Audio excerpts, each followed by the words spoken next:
the reality is, until you understand what the new climate actually means for yourself, until you understand the impact it's having for you, you can't start looking at the different solutions to bring in to help survive this.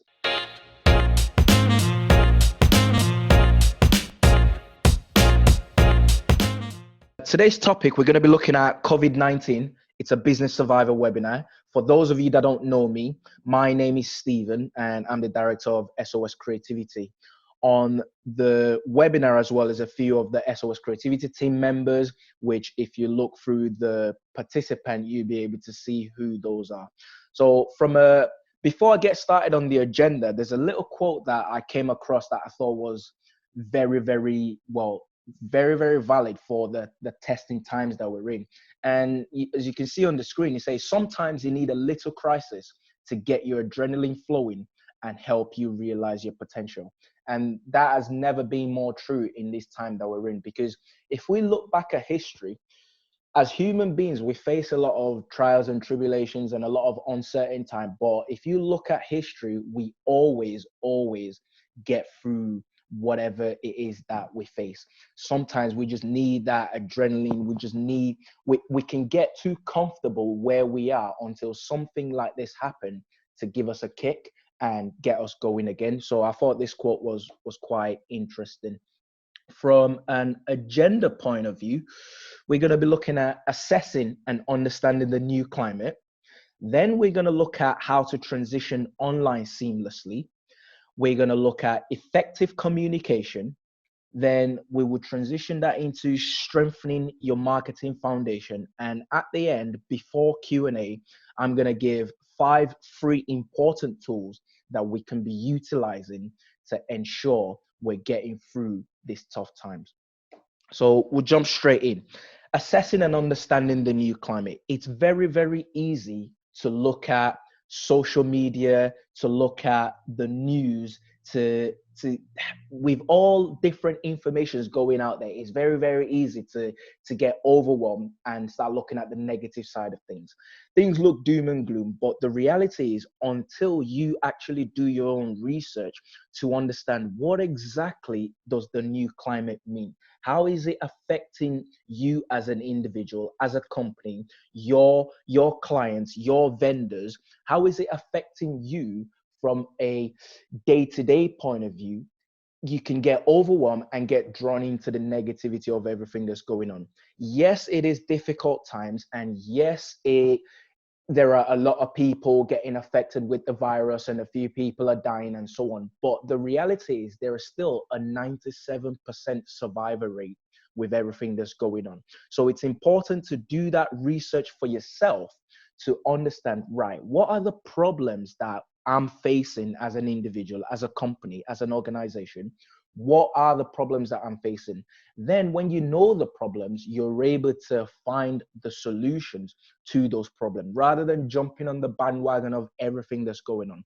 So quite quickly, for example, some of the problems that we'll be facing are slow growth in business, because knee-jerk reaction is for everyone to stop all the activities that they're doing. So we'll probably all lost customers. We'll probably have people that are struggling financially with cash flow issues. So these are some of the problems that we're facing.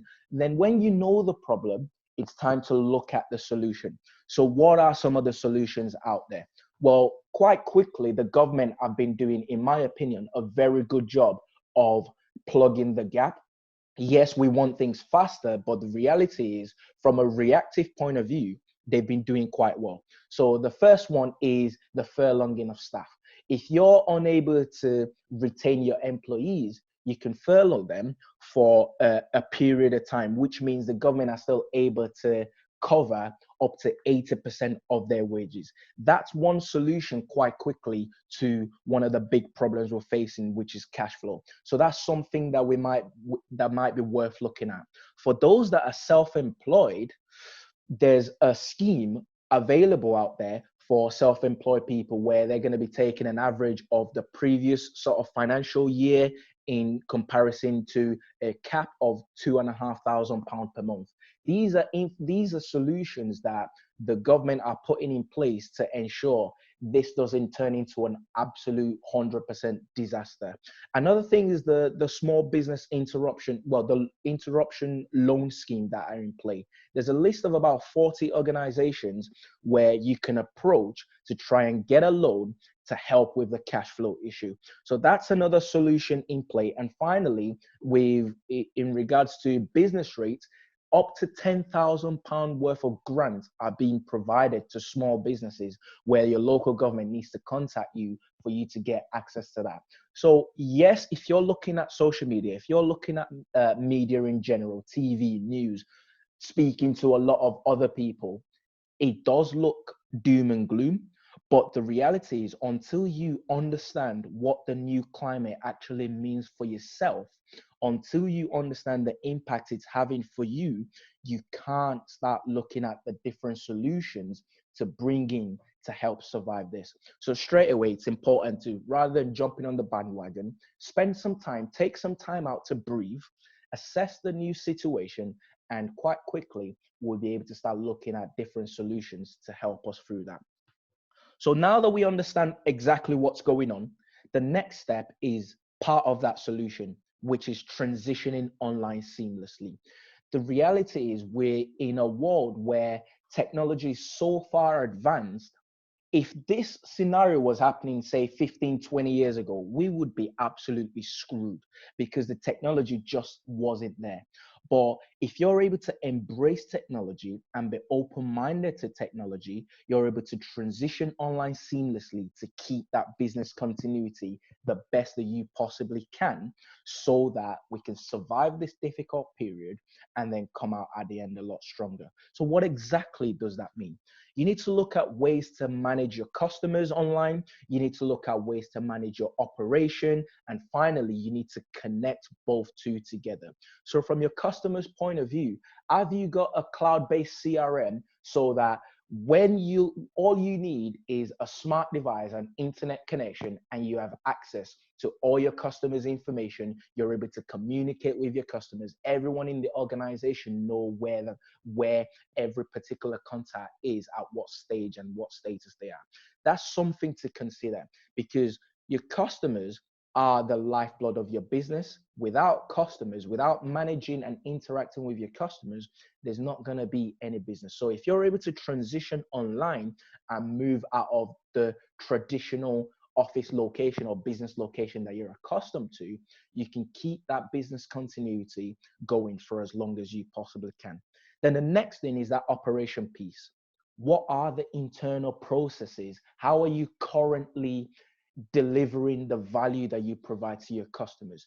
Could you look to transition that online? Do you have a lot of spreadsheets scattered all over different computers that you could combine into a cloud-based solution? Can you use things like OneDrive, Google Drive, Dropbox, for example? There are so many solutions out there to help with the internal processes. And finally, is that connect, the communication piece. How do you communicate with all the stakeholders involved? Your customers, your employees, your shareholders, your vendors. Who needs to be involved in all of that communication piece? When you join all of that together, you're able to transition your business online as seamless as you possibly can, which means you're now doing exactly what you're doing, just from a different location. You're not restricted to a particular address and location, which is going to help you survive this coronavirus that we're facing at the moment.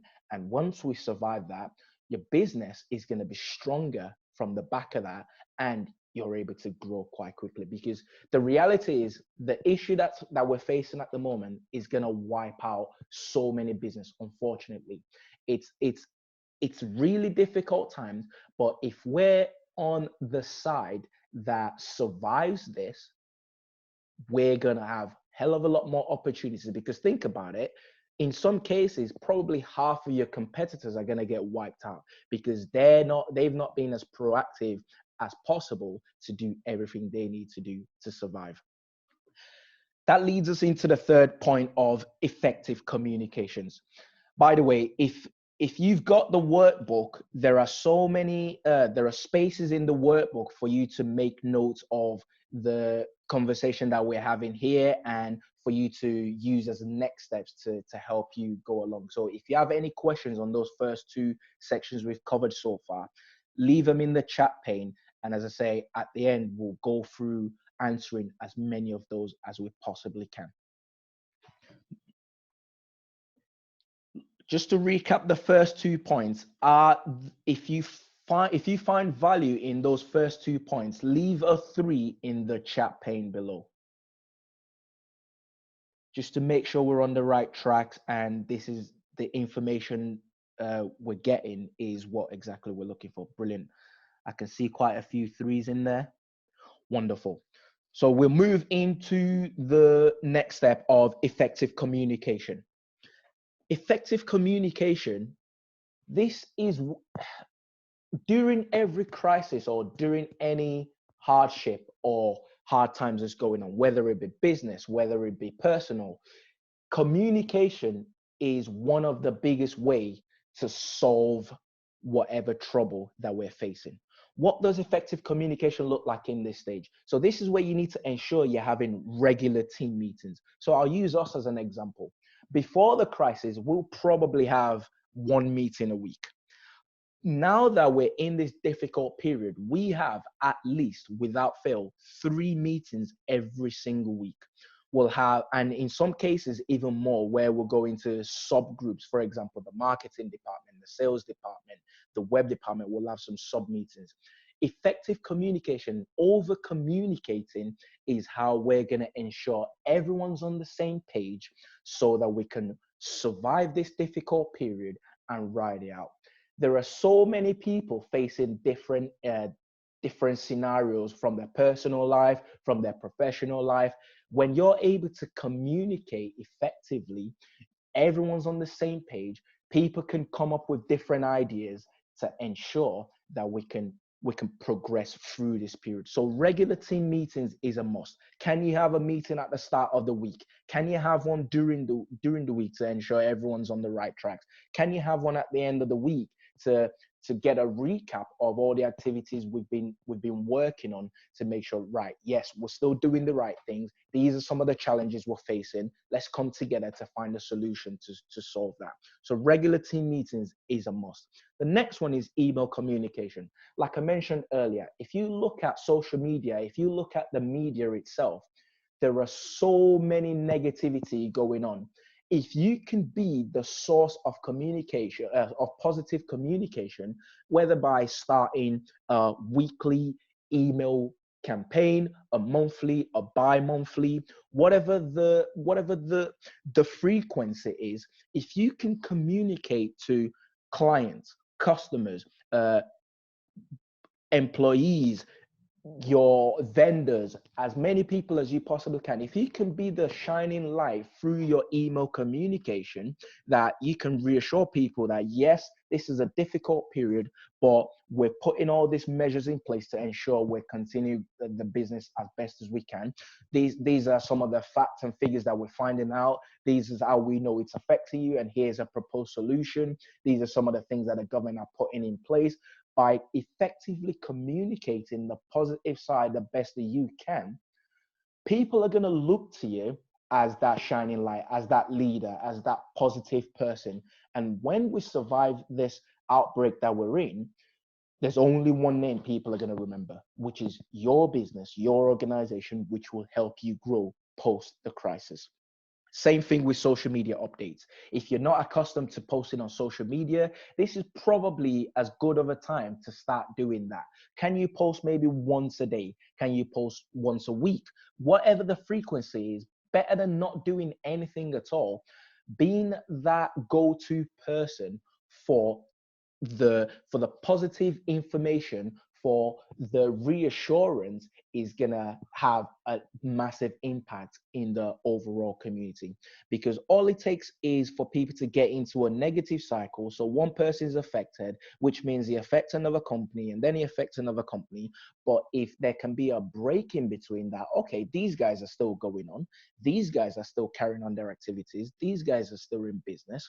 What can we do to help us get in business? That's going to bring that positive circulation into the business economy to help us survive these difficult times and grow post. And finally, visual communications. I believe it's something like 7% of communication is words only. So where possible, having visual communication. We're blessed with numerous technologies, which I will come up to some of the tools that you can use, but we're blessed with numerous technologies to help us have visual communication. For example, we're on one of them right now, Zoom. We use Zoom for all our team meetings. That way you can see each other's faces, you can hear the tone of voice for effective communication. This will ensure we're all on the same page and we can survive this difficult period. So now that we've covered those first three bases, the next step is to strengthening your marketing foundation. The reality is things are slower, therefore we have a lot more time than we will accustom to. So this can be a good thing because we've been running 100 miles per hour working in the business. It's time to take the time that we have to work on the business. This is where we can strengthen our marketing foundation. And in order to achieve that, we need to look at three different things. One, we need to set a goal. What is the objective that you're trying to accomplish? That could be increase our engagement rate. That could be generating one new lead every single week. That could be bringing in a turnover of 5, 10, 15, whatever the goal and objective is for you. It's important to set that. When you set the goal and it's a smart goal, you're able to do the activities needed to achieve that. Once you have that goal in place, the next step is to look at your customers. Who is the perfect customer? In our industry, we call this a buyer persona. On average, there are 3 to 5 different profiles that makes the perfect customer for any organization. This is where you need to understand the demographics. What are the characteristics that makes the perfect customer? Where are they spending their time online? What kind of content are they engaging with? Who are they listening to? Who influences them? What are the goals that they're trying to accomplish? What are the challenges they're facing? If you can answer anyone's questions even before they've asked a question, you have more of a chance of converting. So it's important to define the goal you're trying to achieve, then do the work to understand who the perfect customer is, and you put the strategy in place to help you find that. Do you need to be posting on social media? Do you need to be writing email marketing activities? Do you need to be having some consultative approach with a bottom of the funnel offer? So many different strategies that you can implement to help you achieve your goals. This is as good of a time as ever to implement a lot of marketing activities to ensure that you can survive this the best that you can. And then when you survive it, this is the time to build brand by answering people's questions, by being the go-to person, by being the resourceful company to help people through this difficult time. You're building brand equity and people are going to remember your name for that. Post the crisis, you're able to scale and grow your company a lot faster and a lot quicker. And finally, I mentioned I was going to give us 5 important tools. There's 6 in there because one of them is actually quite popular. So I talked about your customer management with a CRM. One of the best tools for that is HubSpot CRM. By the way, all of these tools are free tools. If you aren't already using them, you really need to start using them because they will ensure that business continuity the best way possible so that post a crisis, you can keep growing. They all have a paid option, but the freemium version is more than capable for pretty much most businesses during this crisis. So you don't need to worry about spending any money on any new tools. So HubSpot CRM. With HubSpot CRM, you can manage all your contacts record. You can understand when your customers or contacts are opening the emails that you're sending them. You can see if they're opening it. You can schedule the email. For example, you might be working at ridiculous hours, but that doesn't necessarily mean your customers want to open emails at that time. With HubSpot, you can actually schedule your email to go out at the time that will be suitable for your customers. You can create your deals in there. You can see what your sales process looks like. This tool is amazing from a contact centric point of view to ensure you're managing your customers as best as possible. The next one is Zoom. Zoom is the platform we're currently on for this webinar. It's amazing for visual communication. This is how we're having all our meetings. So yesterday we had a sales meeting and it was conducted on Zoom. I had a prospect meeting via Zoom, the third one that I've had with the same contact this week. So Zoom is amazing for that. We're using the free version. A conversation of 3 or more people, you can have 40 minutes for free. So it's important to start utilizing these technologies the best that we can. The next one is Asana. Asana is a project management tool to ensure that you can assign tasks to all your employees. You can bring in your customers into any projects that you're working on so they can see the timeline, they can see all the tasks that needs to be conducted. From a project management point of view, Asana is probably one of the best tools out there that you can utilize. Then Slack and WhatsApp is a communication. A lot of people actually don't know that you can have WhatsApp on your computer. If you go to web.whatsapp.com, I'll put that in the chat, web.whatsapp.com. You can scan your WhatsApp onto your computer for effective communication. So sometimes we use Slack, a lot of times we use WhatsApp because we can create groups, we can have that quick instant messaging facilities. So these are the tools we'll recommend for that quick conversation, that quick communication piece outside of obviously emails and phone calls. And finally, the last tool is Clockify. Clockify is a free time management tool. If you want to know how long you're spending on a particular piece of work, Clockify is the best thing to do. If you want to see how you're actually spending your day, Clockify is amazing for that. If you're working on a particular project and you don't say, for example, if you're in a service-based industry and the client's only paid for a particular number of hours or so on, you don't want to overthrow that hour. Using Clockify, you can manage your time effectively and see how much you're spending on a particular project, how much you're spending on a particular task to make sure your time is being spent in the right way. So these 6 tools, if we implement that, we're going to be able to survive this difficult period and ensure we're as proactive as possible.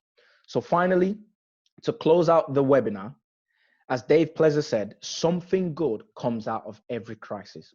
We just need to be willing to go through the tough times, do what's necessary, keep fighting, never give up, and ensure if we put all of these 5 things that we've talked about together, which is understanding the new climate rather than just jumping on the bandwagon, transitioning online, and then having that communication, then building on our marketing foundation and implementing all of those with those free tools, we're going to be able to survive this difficult period and come out on the other end as strong as we possibly can.